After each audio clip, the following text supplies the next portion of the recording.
Baie welkom by die voorlesing van die Afrikaanse Sabbatskoolles vir blindes en swaarsiendes. Hierdie lesse word voorsien deur die Wêreldkonferensie van die Sewende Dag Adventiste Kerk.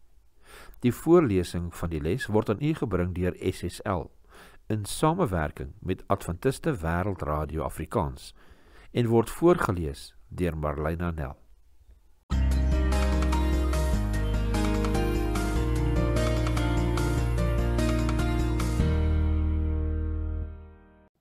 Maandag, 17 November.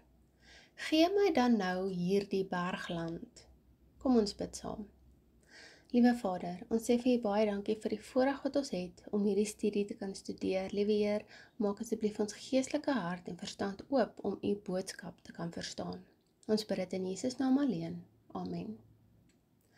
Lees Josua 14 vers 6 tot 14, Numeri 14 vers 24, Numeri 32 vers 12, Deuteronomium 1 vers 36, as ook Lukas 6 vers 45.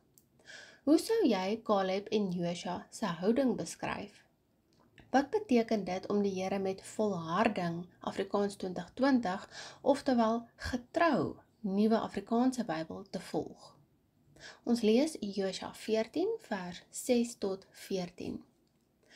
Toe het die kinders van Juda nader gekom na Josua in Gilgal, en Caleb, die seun van Jefune, die Kenesiet, het vir hom gesê: U weet die woord wat die Here met Moses, die man van God, in Kades Barnea gespreek het, met betrekking tot my en met betrekking tot u. 40 jaar was ek oud, toe Moses, die knegt van die Here, my uitgestuur het van Kades Barnea af, om die land te verken, en ek het hom berig gebring, soos dit in my hart was. Maar my broers wat saam met my opgetrek het die hart van die volk laat versmelt, terwyl ek volgehou het, om die Here my God te volg. En die dag het Moses gesweer en gesê: Waarlik, die land wat jou voet betree het, sal aan jou en jou kinders in ewigheid as 'n erfdeel behoort, omdat jy volgehou het om die Here my God te volg. En nou, kyk, die Here het my laat lewe soos hy gespreek het. Nou al 45 jaar sedert die Here hierdie woord met Moses gespreek het, toe Israel in die woestyn getrek het. En kyk nou, ek is vandag 85 jaar oud.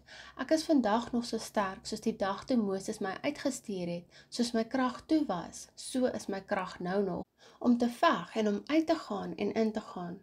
Gee my dan nou hierdie bergland, waarvan die Here daardie dag gespreek het, want u self het die dag gehoor, dat daar Enakiete is, en groot versterkte stede. Miskien sal die Here met my wees, sodat ek hulle kan verdrywe soos die Here gespreek het. Toe het Josua hom geseën, en aan Caleb, die seun van Jefune, Hebron as erfdeel gegee.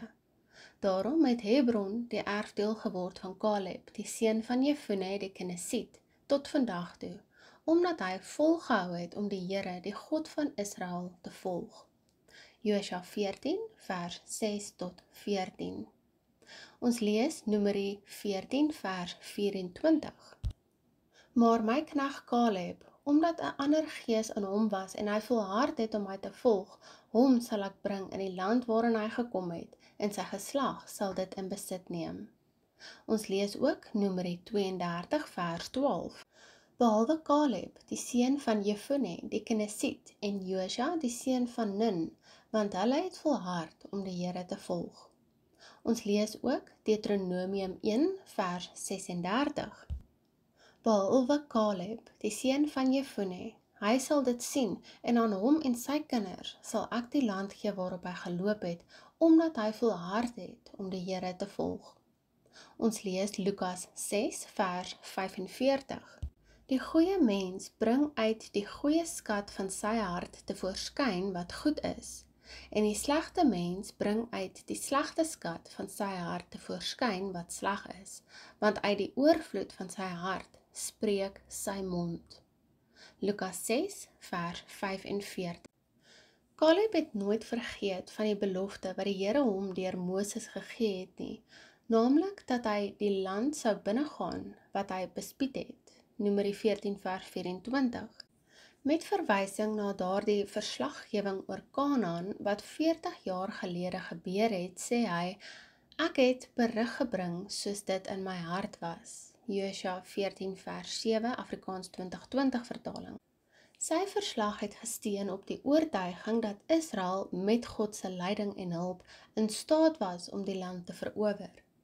In teenstelling met die ander 10 verkenners se verslag wat vrees by die Israeliete ingepoesem het, het Caleb getoon dat hy die Here opreg vertrou het en hom op God se belofte beroep het. Let op die sinsnede in die ou Afrikaanse Bybel in Josua 14 vers 8.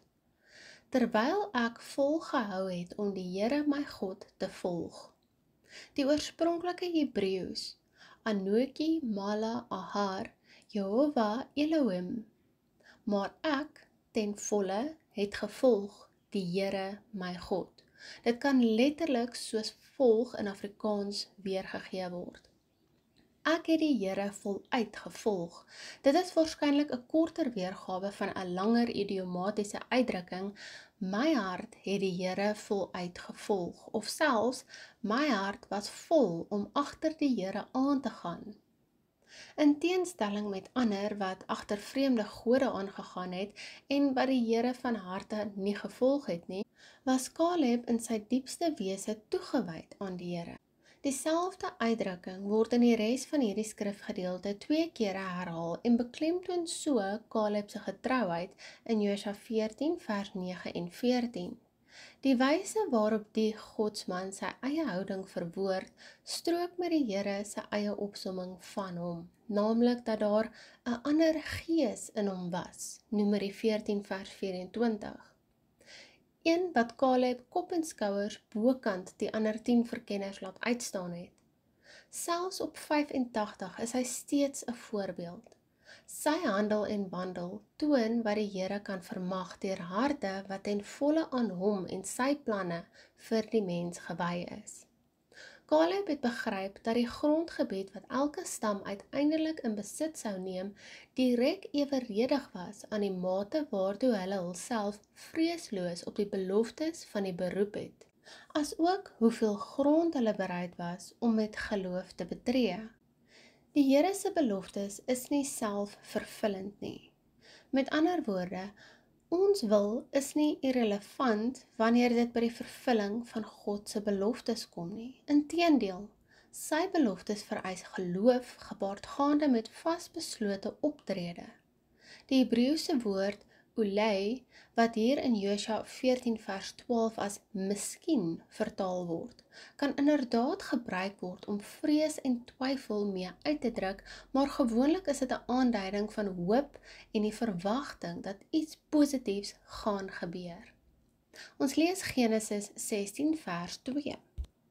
En Sarai het vir Abraham gesê, jy weet, die Here het my nie toegelaat om moeder te word nie. Gaan tog in by my slavin.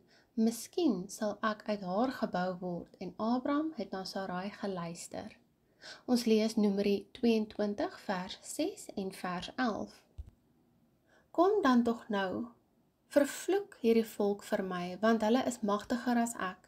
Miskien sal ek onder hulle 'n slag kan slaan en hulle uit die land verdrywe, want ek weet, die een wat jy seën is geseënd, en die een wat jy vervloek is vervloek. Kyk, daar het 'n volk uit Egipte getrek en hulle het die oppervlakte van die land oordek. Kom nou, vervloek hulle vir my, miskien sal ek hulle kan beveg en hulle verdrywe. Ons lees Numeri 23 vers 3. Daarop sê Bileam vir Balak, bly by jou brandoffer staan en ek sal heen gaan. Miskien sal die Here my tegemoet kom en wat hy my ook al laat sien, sal ek jou bekend maak. En hy het na 'n kaal heuwel gegaan. Watter dinge kan as kompromisse beskryf word? Selfs al is dit net 'n klein kompromie, wat keer dat ons die Here met ons hele wese volg.